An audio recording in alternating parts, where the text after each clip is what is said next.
Alacant ja no és cap excepció. Farem esment d'Estapiolà que ha fet en Pau Vidal, un filòleg i traductor català. Diu, en forma de diàleg: és que a Barcelona tothom parla castellà. I tu com ho saps? Perquè tots em contesten en castellà. Però tu, com t'hi adreces? Doncs en castellà, que no veus que tothom parla castellà? Entre parèntesi, i així en bucle infinit. Heus ací un senyor de Barcelona denunciant lo mateix que jo dic sempre d'Alacant. Als catalans els ha pegat per xerrar castellà a Barcelona, com als valencians que xerren castellà aquí en Alacant. Veges si la cansalà és de pollastre. Alacant ja no és una excepció. Fa molt de temps que Alacant ja no és un cas excepcional. La consciència col·lectiva, eixa cosa tan estranya, sempre és una foto fixa que roman ancorada en el passat. La fama d'Alacant, de ciutat on es parla poc valencià, deu de venir de molt antiu, d'ans que comencés la invasió demogràfica del País Valencià, dels anys 60 ençà. Segons aquesta imatge fixa de la consciència col·lectiva, vivim a l'any 1990, més o manco. Estem en 1990. Encara existeix la Unió Soviètica, la ETA i l'entrepà de Nosilla. Aquí en Alacant hi ha molt poca gent que xerra valencià, però a València se xerra moltíssim. I a Barcelona, ho saps, és que fins i tot els gats i els gossos xerren català. La realitat és que estem en l'any 2025. No existeix la Unió Soviètica, ni la banda ETA, i l'entrepà de Nosilla ja és una opció residual en els berenars de la xicalla.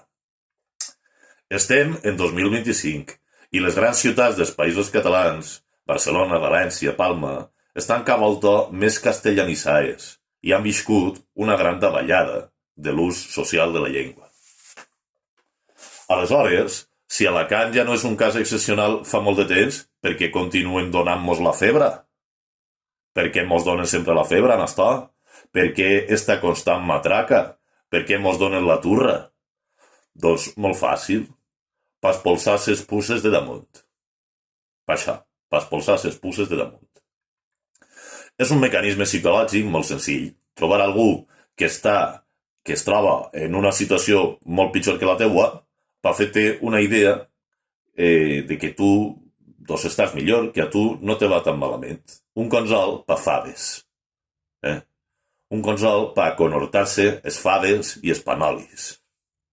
Es faves i es panolis.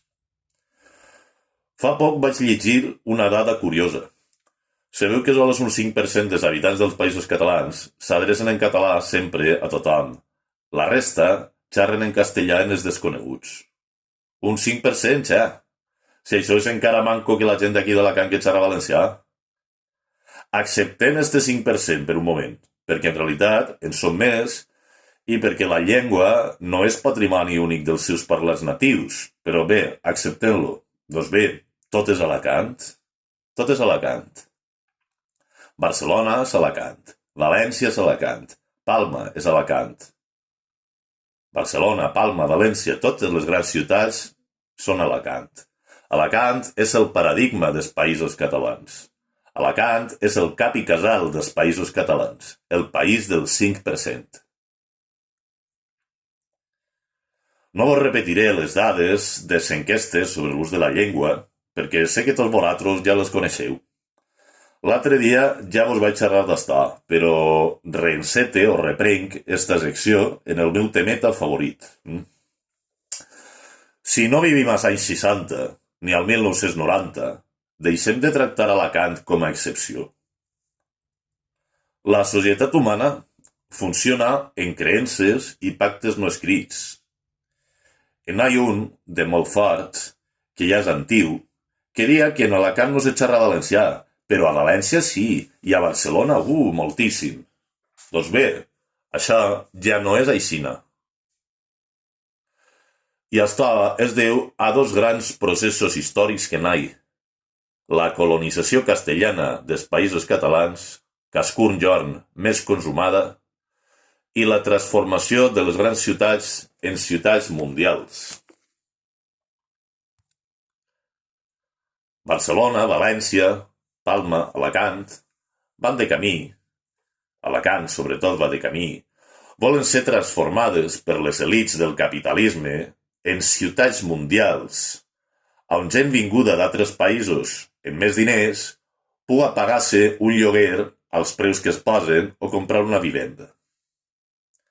Malgrat la força d'este segon gran procés històric que vivim, el primer és el que mana. Veges, si té saragüells la cosa. La colonització castellana està per damunt de tot, i en aquestes, entre cometes, ciutats mundials, la llengua no és l'anglès ni el xino mandarí. Es parla castellà. Es xerra castellà en tothom. En castellà en els anglesos, en castellà en els xinos, en castellà. Com dia el mestre Enric Valor, la llengua és la sang espiritual del poble. Avui dia, alguns han volgut, per amagar el bec sota l'ala, discutir aquesta veritat com un campanar.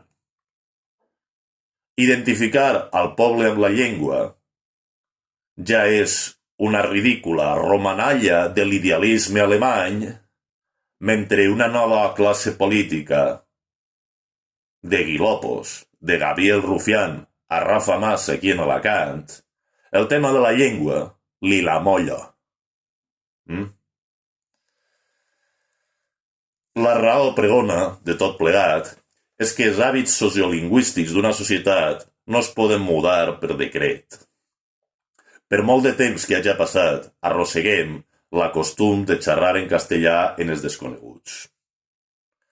En això, el que fem és ofegar la nostra llengua. En l'ajuda d'una classe política que ha pensat que el tema de la llengua no és fonamental, portem mala peça al teler. Anem costera avall i sense frens.